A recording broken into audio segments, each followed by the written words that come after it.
Welcome to DTV news. Adilabad నియోజకవర్గం బేలా మండల కేంద్రంలో జిల్లా ఇన్ఛార్జ్ మంత్రి డాక్టర్ సీతక్క కంది శ్రీనివాస్తో కలిసి కార్నర్ మీటింగ్లో పాల్గొన్నారు.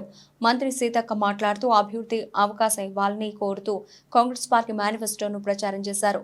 సుగుణ బీజేపీ మరియు బీఆర్ఎస్ పార్టీ అభ్యర్థులు గత కొన్ని సంవత్సరాలుగా రాజకీయ పదవుల్లో ఉన్న ఈ ప్రాంతం ఏమాత్రం అభివృద్ధి చేయకుండా ఇప్పుడు ఓట్లు కొనడానికి నోట్లతో వస్తున్నారు. కాబట్టి జాగ్రత్తగా ఆలోచించి కాంగ్రెస్ పార్టీకి అవకాశం ఇవ్వాలని కోరారు.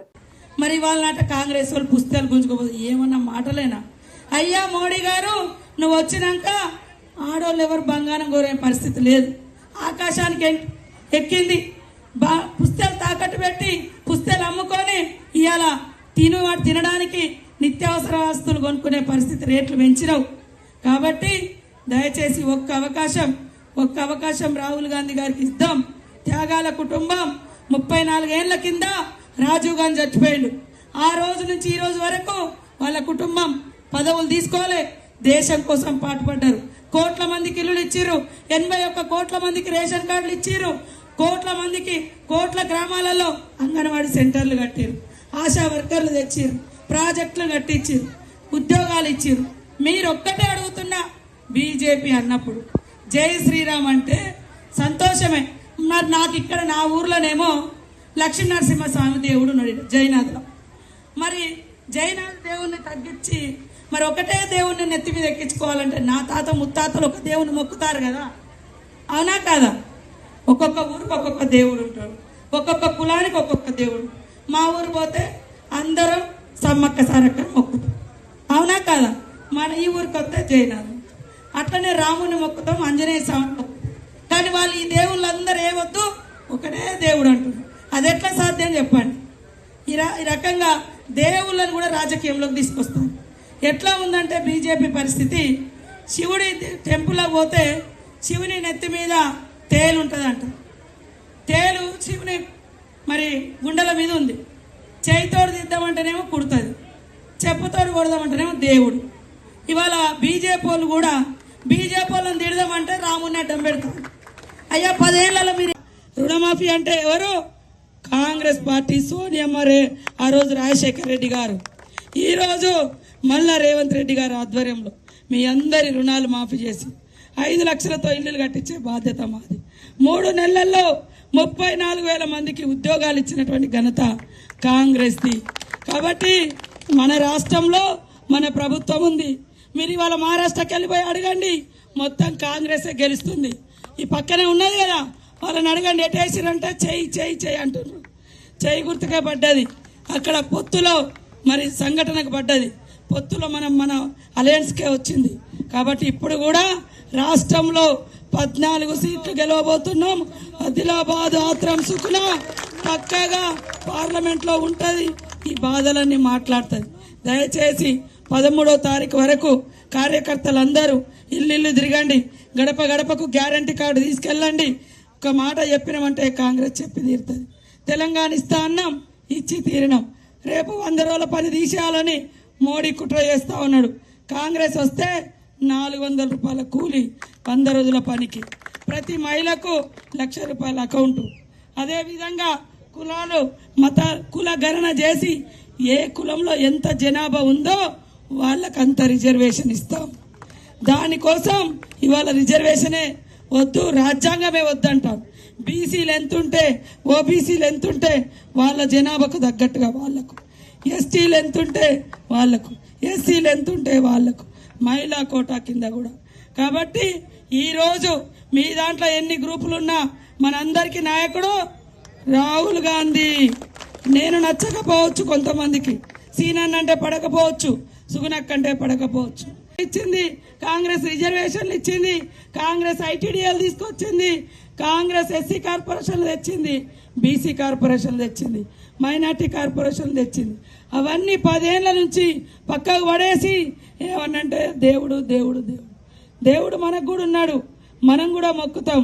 కానీ వాళ్ళు ఏమంటారు, ఈ దేశంలో ఒకే దేవుడు ఉండాలన్నట, ఒకే బీజేపీ ఉండాలన్నట, ఒకటేసారి ఎలక్షన్ ఉండాలన్నట, ఒక రాముడే ఉండాలన్నట, ఇంకే దేవుడు ఉండొద్దట, ఇంకా ఒకటేసారి ఎలక్షన్ ఉండాలన్నట, ఇంకే సర్పంచ్లు మళ్ళీ రాష్ట్రాల ఎన్నికలు ఉండదు, ఒకే పార్టీ ఉండాలన్నట. ఇక బీజేపీ మోడీ ఒక్కడే ఉండాలంట, ఎవరు ఉండద్దట. అంటే ఎంత దుర్మార్గం. మన ఊళ్ళల్లో ఇక్కడ జంగుబాయిని మొక్కుతారు, లంబాడ సోదరులు సేవలాలు మొక్కుతారు, మన మసీదులల్లో మరి అల్లాని మొక్కుతారు, చర్చిలల్లో మరి ఏసయ్యని మొక్కుతారు. మా దగ్గరకు వస్తే మేము సమ్మక్క సారక్కని మొక్కుతాం, మొలుక్కి వెళ్ళిపోతాం. మరి ఆంజనేయ స్వామిని మొక్కుతారు, రాముని మొక్కుతారు, అందరిని ఎవరికి నచ్చినట్టు వాళ్ళు. కానీ ఒక్క దేవుణ్ణే మొక్కాలి, అది కూడా అయోధ్యలో ఉన్న దేవుణ్ణే మొక్కాలంట. మరి రాముడు అంటే మన భద్రాచలం లేడా? మరి ఊరుల్లో లేడా రాముడు? ఒక అయోధ్యలో ఉన్న రాముడే రాముడు అంట, భద్రాచలంలో ఉన్న రాముడు కాదంటారు. అంటే వాళ్ళు ఉండే ఏరియాలలో దేవుళ్ళు గొప్పోళ్ళట, మన ఏరియాలో ఉండే దేవుళ్ళు గొప్పోళ్ళు కాదంట. ఇంత నీచమైన రాజకీయాలు చేస్తూ ఉన్నారు. కాబట్టి వాళ్ళ 10 సంవత్సరాల పాలన చూసిర్రు. దయచేసి పోడు భూములకు పట్టాలు ఇచ్చింది, 100 రోజుల పని తీసుకొచ్చింది, భూములు పంచింది, ఇందిరమ్మ ఇల్లు ఇచ్చింది, ఆరోగ్యశ్రీ ఇచ్చింది. ఇప్పుడు 200 కరెంటు ఫ్రీగా ఇస్తున్నాం, 500కే గ్యాస్ ఇస్తున్నాం. రైతు బంధు పడనోళ్ళకు కూడా తొందరలోనే పడుతుంది. 2 లక్షల రుణమాఫీ ఆ రోజు కాంగ్రెసే చేసింది, ఈ రోజు కూడా మళ్ళీ కాంగ్రెసే చేస్తారు. రేవంత్ అన్న మీద కూడా మీకేమన్నా చిన్న భిన్నాభిప్రాయాలు ఉంటే ఉండొచ్చు. కానీ రాహుల్ గాంధీ వాళ్ళ తండ్రి చచ్చిపోయి 34 సంవత్సరాలు అవుతుంది. రాజీవ్ గాంధీ చచ్చిపోయి 34 ఏళ్ల నుంచి ఏ పదవి తీసుకోలే. రాత్రి మగలు దేశం కోసం కష్టపడుతున్నాడు. కన్యాకుమారి నుంచి కాశ్మీర్ దాకా నడిచిండు, మణిపూర్ నుంచి బొంబాయి వరకు వచ్చిండు. మరి అలాంటి నాయకుడు ఈ రోజు వరకు కూడా వాళ్ళు ఇల్లు కట్టుకోలే, సొంత ఇల్లు, సొంత ఆస్తులు కూడా పెట్టుకోలే. దేశం బాగుండాలని దేశం కోసం ప్రాణం ఇచ్చిన కుటుంబం. ఆ కుటుంబాన్ని ఈ రోజు మనం నిలబెట్టుకుంటేనే మన అంబేద్కర్ గారు రచించినటువంటి భారత రాజ్యాంగం నిలబడుతుంది. ఇక్కడటువంటి బడుగు బలైన పేదలందరికీ న్యాయం జరుగుతుంది. కాబట్టి దయచేసి మీలో మీకు ఎన్ని సమస్యలున్నా మీ బూత్లో మీ ఊర్లో మెజార్టీ తీసుకురండి. మీ ఊర్లో ఏ పనులున్నా యాజ్ ఏ ఇన్ఛార్జ్ మినిస్టర్గా నేను ఇక్కడ ఉన్నా, 5 ఏళ్ళు మీకు తోడుగా ఉంటా. మీ తోడుగా నేను ఉంటా, మరి మీకు తోడుగా సుగునక్కు ఉంటుంది, సీనాన్ని ఉంటాడు. నిధులు ఇచ్చే బాధ్యత నాది, ఓట్లు తెచ్చే బాధ్యత మీది, ఓట్లు తీసుకొచ్చే బాధ్యత మీది. మరి గ్రామానికి డెవలప్మెంట్కు కమ్యూనిటీ హాల్ కానీ, రోడ్డు కానీ, బడి కానీ, గుడి కానీ, చెరువు కానీ, ఇల్లు కానీ మీరు మెజార్టీ తేండి, ఇచ్చే బాధ్యత నాది. బీజేపీకి ఓటెత్తే ఏం రాదు. 5 ఏళ్ల నుంచి ఎంపీ ఇక్కడ ఉన్నాడు. మీరు గల్లీ పోయి అడగండి, మీ ఊర్లో ఇండ్లు ఇచ్చిరా బీజేపీ వాళ్ళు, రోడ్ ఇచ్చిరా బీజేపీ వాళ్ళు, ఉద్యోగాలు ఇచ్చిరా బీజేపీ వాళ్ళు, కనీసం రేషన్ కార్డు ఇచ్చిరా? 81 రేషన్ కార్డులు దేశంలో కాంగ్రెస్ ఇచ్చింది. ఒక అంగన్వాడీ సెంటర్ పెంచలే బీజేపీ వచ్చినాక, ఒక ఆశా వర్కర్ పెంచలే, ఒక ఫారెస్ట్ బాధలు తప్పియలే. ఇవన్నీ కూడా సెంట్రల్ చేతిలో ఉంటాయి. ఆశ కానీ, అంగన్వాడీ కానీ, ఫారెస్ట్ కానీ, మరి ఇవన్నీ సెంట్రల్ చేతిలో ఉంటాయి. ఏమి ఇయ్యలే వాళ్ళు. కానీ దేవుని పెట్టుకొని మాత్రం ఓట్లు అడుగుతున్నారు. దేవుని చూసి మనము వాళ్ళ మీదకి తిరగబడకుండా వెనుకకు తగ్గాలని. కాబట్టి ప్రత్యేకంగా మీ అందరికీ పేరున కోరుకుంటున్నా. ఒక్క అవకాశం, మన నాయకుడు, మన పోరాట యోధుడు, సిన్సియర్, 3 తరాల ప్రధానుల కుటుంబంలో పుట్టినా కూడా ఎంత మీ లెక్కనే చిన్నగా సింపుల్గా ఉండే నాయకుడు రాహుల్ గాంధీ. ఆయనకు ఒక్క అవకాశం ఇద్దాం, మన బతుకులను మార్పించుకుందాం. మీ అందరి బాధ్యత నాది, మీ గ్రామాల అభివృద్ధి బాధ్యత నాది, ఓట్ల బాధ్యత మాత్రం మీది. దయచేసి అందరూ కష్టపడండి. ఇక్కడ మమ్మల్ని చూసి కాదు, పైన రాహుల్ గాంధీని చూడండి. ఇక్కడ నన్ను చూడాలనుకుంటే మీరు ఖచ్చితంగా మీ బూతులలో ఓట్లు తేండి, నా దగ్గరకు వచ్చి కొట్లాడండి. మీకు ఎన్ని డెవలప్మెంట్ కార్యక్రమాలు కావాలన్నా, ఎన్ని ఫండ్స్ అయినా రిలీజ్ చేసే బాధ్యత నాది అని తెలియజేస్తూ అందరికీ పేరున నమస్కారాలు.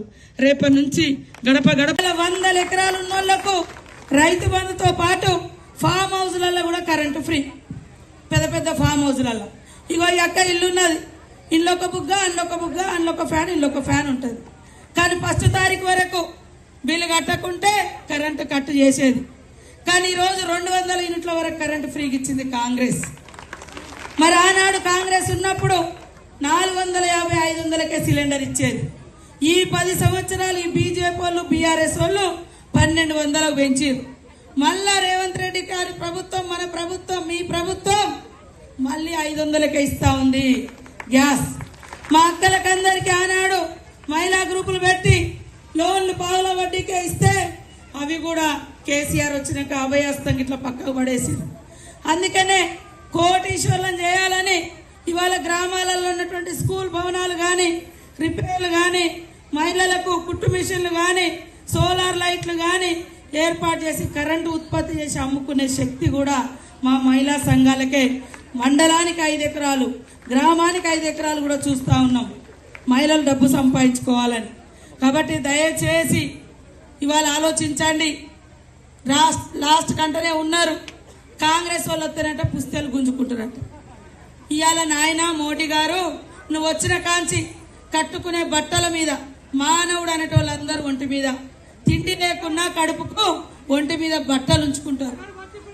అగరబత్తికి దేవుడు దేవుడు అంటాడు, దేవుడికి పెట్టి అగరబత్తికి రేట్లు పెంచినావు, పన్నులు వేసినావు, బట్టల మీద పన్నులు వేసినావు, పాల ప్యాకెట్ మీద పన్నులు వేసినావు, రొట్టె మీద పన్నులు వేసినావు, ఇల్లు కట్టుకొని అద్దెకించుకుంటే ఇంటి మీద కూడా 18% పన్నులు వేసిండ్రు.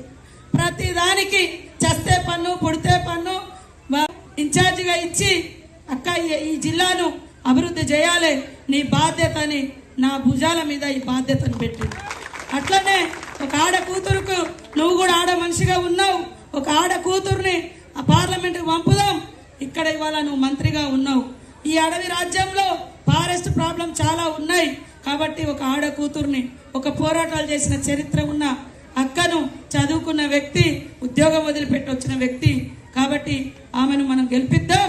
తప్పకుండా బూతులలో మీ గ్రామాలలో మెజార్టీ ఓట్లు తీసుకొచ్చే బాధ్యత మీది, అభివృద్ధి చేసే బాధ్యత నాది. మీరు మెజార్టీ తీసుకొచ్చే అక్క ఇగో మా ఊర్లో ఇంతమంది, ఇగో మేము ఈ గుడి ఒప్పుకున్నాం, ఈ బడి ఒప్పుకున్నాం, ఈ కాలు ఒప్పుకున్నాం, ఇగో ఈ పనులు అయినాయి, అందుకనే మాకు ఇంతమంది ఓట్లు వేసిరు, ఇగో మాకు ఈ నిధులు ఇవ్వండి అని అడగండి. తప్పకుండా మీరు అడిగిన ప్రతి పని చేసే బాధ్యత నాది. అందరికి చెప్పండి, రైతు రుణమాఫీ పక్కా చేసి తీరుతాం. రైతు రుణమాఫీ అంటేనే కాంగ్రెస్, ఉచిత కరెంట్ అంటేనే కాంగ్రెస్, ఇందిరమ్మ ఇల్లు అంటేనే కాంగ్రెస్, 100 రోజుల పని అంటేనే కాంగ్రెస్. అట్లనే రైతు బంధు కూడా పడనటువంటి వాళ్ళని ఏం చింతపడకనని చెప్పండి. తప్పకుండా వేసి తీరుతాం. కొంచెం నేను అనేది అదే అంటున్నా, పిండి అక్కడ రెడీగా ఉండలేదు రొట్టె చేద్దామంటే. కాబట్టి అంత అప్పులు ఇప్పటికే 29,000 కోట్లు వడ్డీ కింద కట్టు. ఆ 29,000 కోట్లు ఉంటే ఈరోజు అందరి రుణమాఫీ కూడా అయిపోయేది. మేము అది అనుకున్నాం. అయినా కూడా రేవంత్ రెడ్డి ఒక జిద్దు మనిషి, ఆయన అనుకుంటే చేసి తీరుతాడు. నమ్మండి. నమ్మి ఒక ఆడపడుచుకు అధ్యక్షుడు, మీ అభిమాన నాయకుడు, మరి మీ కష్ట సుఖాలలో ఆయన యొక్క సుఖవంతమైనటువంటి జీవితాన్ని వదిలిపెట్టి ఇవాళ కష్టాలలో భాగస్వామి అవుతున్నటువంటి మా కంది శ్రీనివాసరెడ్డి గారికి, అదేవిధంగా భోజారెడ్డి అన్న గారికి, స్థానిక మండల అధ్యక్షుల వారికి, ఆత్రం సుగుణక్క గారికి, అదేవిధంగా పద్మశాలి సంఘం అధ్యక్షురాలు ఆశమ్మ గారికి, జెడ్పీటీసీ గారికి, వేదిక మీద ఉన్న సోదరులందరికీ పేరు పేరున మండల, జిల్లా, రాష్ట్ర స్థాయి నాయకులకు, మరి వివిధ గ్రామాల నుంచి వచ్చినటువంటి ముఖ్య కార్యకర్తలకు, గ్రామాధ్యక్షులు, సర్పంచులు, ఎంపీటీసీలు, సింగిల్ విండో మరి ముఖ్య నాయకులకు అందరికీ, మహిళా సోదరి మనులకు, జైనూరు గ్రామ పెద్దలకు మీ అందరికీ పేరు పేరున నమస్కారాలు. మరి ఈరోజు లక్ష్మీనారాయణ గారి సన్నిధిలో జైనూరు అంటేనే జైనాథ్ అంటేనే ఒక పురాతనమైనటువంటి గ్రామం. ఈ గ్రామంలో మరి వెలిసినటువంటి దేవుడు లక్ష్మీనారాయణ స్వామి. మరి అలాంటి దేవాలయానికి ఈరోజు బీజేపీ వాళ్ళు మాట్లాడితే దేవుడు దేవుడు అంటున్నారు. మరి 100 ఏళ్ల చరిత్ర ఉన్న జైనాథ్లో ఉన్నటువంటి లక్ష్మీనారాయణ స్వామికి ఏమైనా డెవలప్మెంట్కు నిధులు ఇచ్చిర్రా?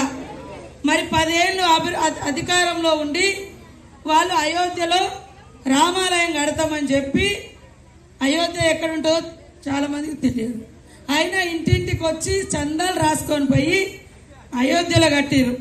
కానీ మన ఊర్లో 10 ఏళ్ల నుంచి ప్రభుత్వం ఉండి కూడా 10 రూపాయలు కూడా ఇవ్వలేదు. పైనుంచి అయోధ్యలో కట్టినా కూడా ప్రజల దగ్గరనే వసూలు చేశారు. ఏ ప్రభుత్వం ఎందుకు మరి నిధులు లేకపోయిందని నేను అడుగుతా ఉన్నా. ఇవాళ 10 ఏళ్లలో మీరు బీజేపీ వాళ్ళు ఏం చేసిరంటే ఏమనంటే మేము అయోధ్య కట్టామని చూపెడుతున్నారు. మరి ప్రతి సంవత్సరం 2 కోట్ల ఉద్యోగాలు ఇస్తామన్నారు. ఆ లెక్కన 20 కోట్ల ఉద్యోగాలు